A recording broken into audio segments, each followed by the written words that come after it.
What will you trade for silver when cash no longer works?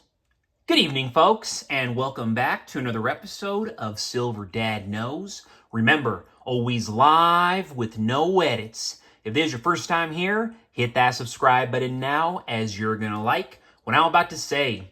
So yes, folks, just to begin this evening, I am presenting to you right here my oldest silver Morgan.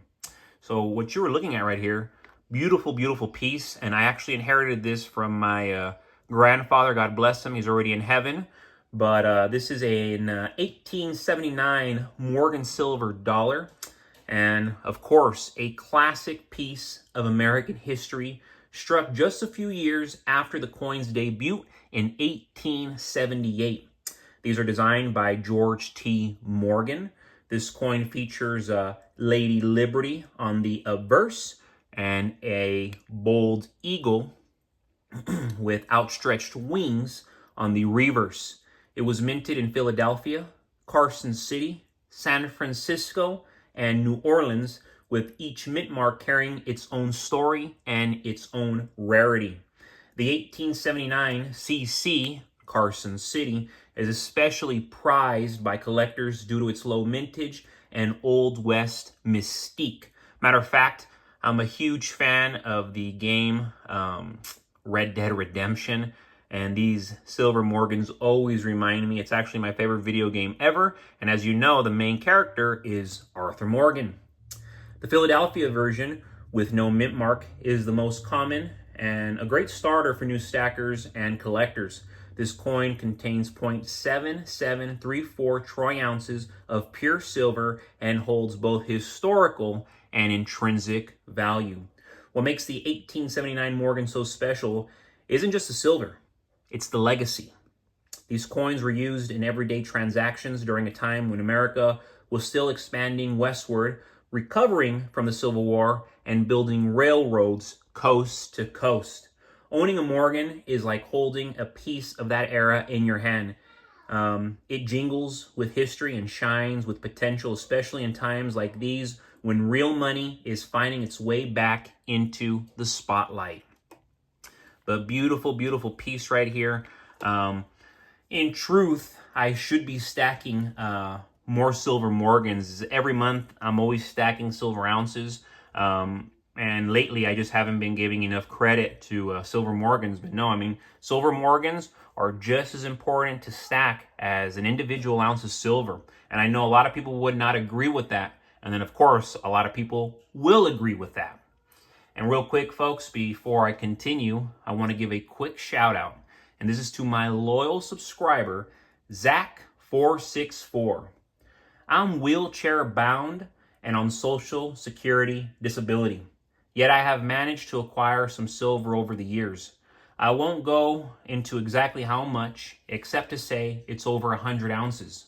I got interested in coin collecting by my dad and grandfather. My grandfather owned a gas station and used to take out the silver dimes and quarters after Lyndon B. Johnson took silver out of the coins. My dad used to buy Morgan silver dollars when they were in the single digits. We still have a lot of his silver. I guess I'm third generation stacker, and the kicker is I acquired all my personal silver just off a disability pension. I guess that's using the system to try to buy my freedom if Social Security dries up. I love your channel. Take care and God bless. Awesome comment. Again, coming right there from my loyal subscriber, Zach464. And phenomenal to say you are a third generation stacker and to say that you are using your disability pension to continue to progress and continue to stack real money. It's beautiful because at the end of the day, they're just printing all this funny money, all this made up money. Why not get that made up funny money, all that fiat money as they call it, fiat, and put it into real assets that you can wake up to and fall asleep to. And that's exactly how I live my life. Every day I wake up to my silver. Every day I go to sleep with my silver. And, you know, that's why we have house insurance or home insurance, because God forbid somebody come in here and break in, I'm going to be covered and they're going to pay me back on the insurance and I'm going to buy back all my silver if that ever happened. Because I understand what real money is. And I highly encourage you to do the same. Understand what real money is. Because when cash becomes worthless, whether due to hyperinflation, like we're seeing now, currency collapse, which we're almost there, or a loss of faith in the financial system, which most definitely we're there, silver becomes more than just a shiny metal. It transforms into a medium of exchange, a store of value, and a lifeline in a broken system, in a broken economy, which everyday Americans like ourselves, we're facing it. In this scenario, those who hold silver will find themselves in a unique position. They will have purchasing power when the majority do not. But the real question becomes, what will you trade for silver when cash no longer works? The answer depends on what is scarce and essential. The first and most obvious category is food, water, canned goods, rice, beans, salt, and other long shelf life items will be in high demand. If a person is hungry and you offer them silver, they will likely give up some of their food stores to obtain it, especially if they believe silver will hold value in the long term. And again, I've mentioned this time after time, but folks, I know a handful of millionaires in the town that I live, and they all stack silver and gold, and they are all convinced that our economy is going to collapse and we're going to resort to a bartering scenario. And remember, these are multimillionaires. They don't just own big homes and have fancy cars. They own buildings. They have a lot of real estate. They have a lot of employees, and yet there's all these poor people, all these not even middle class people saying, oh, don't buy silver, it's a joke. Yet the rich people in real life, they're buying silver, they're buying gold. Similarly, seeds, livestock, and clean water will become currency of their own. If you have silver, you'll be able to trade for these necessities when others cannot. And they are necessities, folks, because something that you use every day, something that your children rely on, something that your spouse relies on, something that you rely on a daily basis, it's essential. Beyond food, services will be highly valuable. Medical attention, car repair, electrical work, and home protection services will all be needed, and silver will become a fair way to pay for them. In a collapsed economy, bartering becomes inefficient, but silver simplifies the transaction. It bridges the gap between those with needs and those with skills or goods. For example, a mechanic might not need eggs or firewood, but they might take silver they can later trade for something they do need. Another major category is fuel. Propane, gasoline, firewood, and even batteries will become as good as gold. That's why I'm constantly purchasing batteries every single month, the way I purchase ammunition.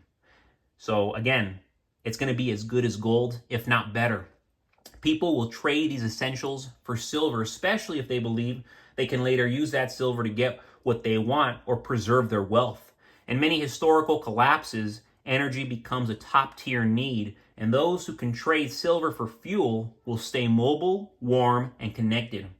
Guns and ammunition will also become barter items, and that's why if you don't already have these things and your state doesn't allow it, move the heck out of that state, move to a great state like where I'm from, which is Texas, where your civil liberties are protected, where your private property is protected, and where you are protected, and where you can protect yourself without getting in trouble, Silver may be one of the few things their owners will accept in exchange for ammunition and firearms. The ability to protect one's family and supplies is paramount in a SHTF scenario, and weapons hold intrinsic value. That's the beauty.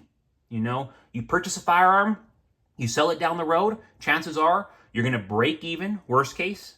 Most likely, you're going to make a profit. Still, not everyone will feel comfortable trading ammunition for food or tools, but silver, a neutral, valuable asset, it's going to bridge that gap. Ultimately, silver becomes a universal trading tool. In fact, it already is on a global scale. When fiat collapses, trust in paper dies, but trust in silver lives on. It's durable, divisible, portable, and recognized across all cultures, and this has been the case for thousands of years. So when the dollar dies, Silver speaks. The real question is, will you be the one offering silver or desperately trying to trade for it? The choice is yours, folks. Act quickly. As always, thank you so much for joining us for another evening of Silver Dad Knows. God bless you. God bless your household. And God bless America.